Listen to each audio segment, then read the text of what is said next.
from being shot again, because we knew several attempts was planned against the president. And then they whisked the president out of the Oval Office.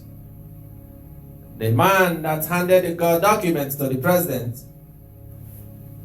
frantic, confused, wondering what is going to happen. And then the Lord took me upstairs to a recovery room. It's a recovery room where they put the president in a situation like this, and then from there take the further actions. And immediately they came, two men, a white male they are, the secret services. They came in the room and saw me. Of course, the president being fearful, wondering what is going on, saw me there, and he asked, "But who the hell are you? How did you get in here?" I did not say a word. Then the secret services that brought him in said, "We know who he is. He's not a bad guy, and will not harm you."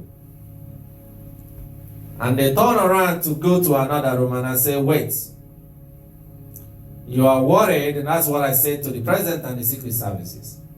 "You are worried how to explain to the American people how somebody got shot in the president's office, and what happened, what led to that, the amount of uproar around the world, investigation."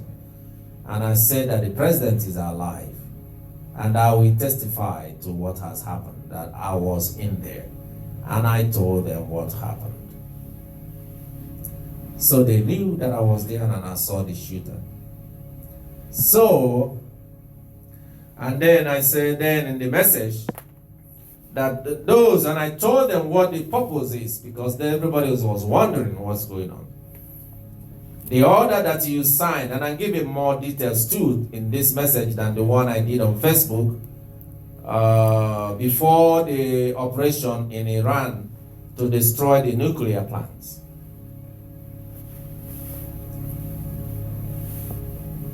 And I explained to them their motive and intention. The order that you have signed was an opening, an entrance into something great, big, out of scope, that there are people, operations that don't like you, which you already know.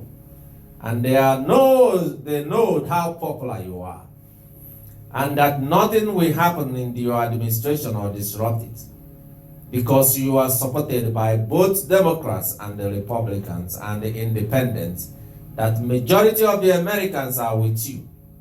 So the operations that you have assigned to be executed, there will be genocide, a massive killing of people, destruction of life, things that is beyond any comprehension, that when Americans, we the American people, when we hear that, everybody will run away and will not want to be associated with you.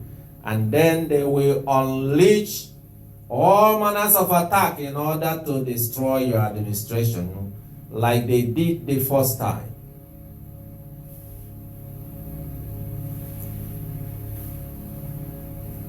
That's their plan. But I hear the Lord on what the Lord said.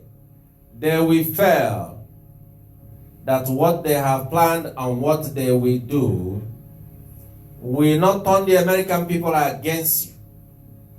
And even though many will be disgusted by what they had done, the people will still support you.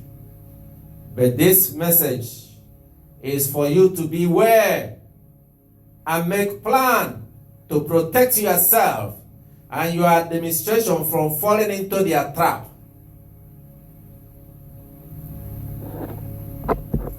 I didn't say this before, but President Trump, your administration have always been paying attention and have always done everything the Lord had said and asked that I delivered to you. And to get sense of what you need to do now, because you might think it is all over. Because when I gave that message earlier, that was before the operations in Iran. And that's why, and I believe that you listen and you pay attention. You narrowed the scope of your operations from what you had planned to do before. Because it was entrapment to drag you down, and you listened and heeded the advice. Because I'm speaking to the president right now, and I know he will hear it.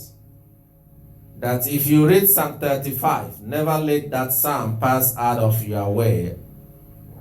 I know you're a busy man. Make time to read Psalm 35 so that you will beware. Those that dig holes, hoping for you to fall in it, they shall fall into the hole themselves, and there they will be buried. Those that try to set a trap for you, they shall be caught in their own trap. Because the Lord had already said that they will fail. So that means you will succeed and overcome that. But don't forget all the attempts on your life. Don't forget all the things that has happened. As I have always spoken to you and your administration, from the first time before even you ran until today, though I have not written to you in a while, but I stopped writing to you or trying to get to you or reach you because you now have an ears. I know you have ears everywhere. And even in my system and my phone, I know that you have your ears there. So you hear and you receive the message. That though they failed, I said that day that at this message on the day of the opening, I'm going to give you another plot to kill you, President Trump. And I describe it like in the Ezekiel that when people change their ways, the Lord and his anger and wrath will not be for them. And then also that the revelation of the Lord comes so that you make your own plan and do that of which you will do as a man. And the rest God will do. And this second, another attempt, because that time you felt and you saw the rebellion that happened even among your supporters, the uproar against you going into Iran the way you planned in order to help you, to save you. Because then I called as the Lord that all Americans of goodwill that support you shall try